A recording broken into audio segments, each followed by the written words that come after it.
Je suis avec désolation tout ce qui s'écrit, se raconte dans les réseaux sociaux contre l'Église catholique autour de cette histoire.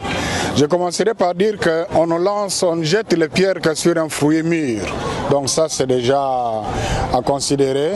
Mais j'aimerais me résumer à rassurer aux fidèles catholiques et aux hommes de bonne volonté.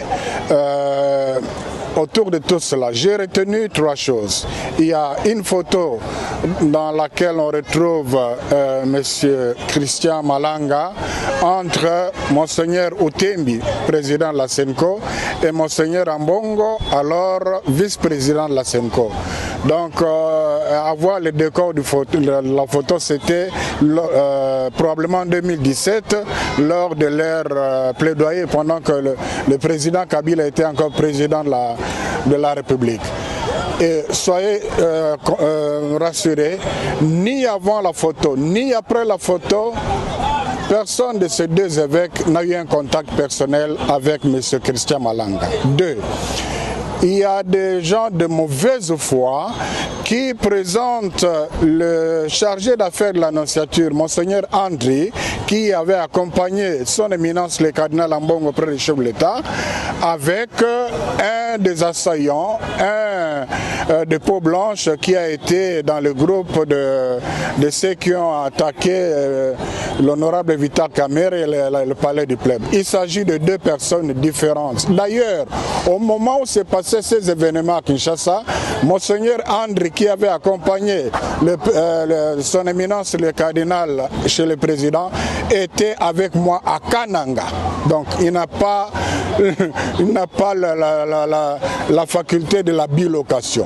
En troisième lieu, il y a une vidéo où on parle de Monseigneur Wakumba qui raconte ce que vous avez entendu là.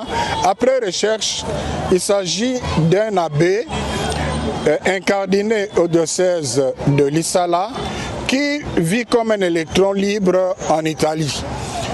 Donc c'est quelqu'un qui combine les choses, qui n'honore pas l'Église catholique et quelqu'un dont le dossier est traité au niveau de la hiérarchie de l'Église à cause de son comportement. Et personne, ni son évêque, ni le prêtre de son diocèse, ni les gens de la personne ne sait comment il a eu le titre de Monseigneur. Dans l'église catholique, ce n'est pas comme dans d'autres églises où on se réveille le matin, on se donne le titre de bishop ou archibishop. Ça ne se passe pas comme ça.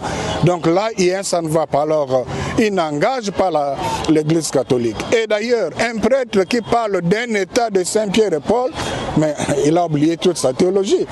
Donc, cet ordre de Saint-Pierre et Paul, tout ce qui est allé sur le net, ça ne se retrouve nulle part dans la liste des ordres de Saint-Siège. Donc, tout est fausseté, fausseté, fausseté. Ce sont des gens de mauvaise foi. Je ne sais pas pourquoi ils en veulent à l'église catholique. C'est pour ça que je dis on ne jette des pierres que sur un fruit mûr.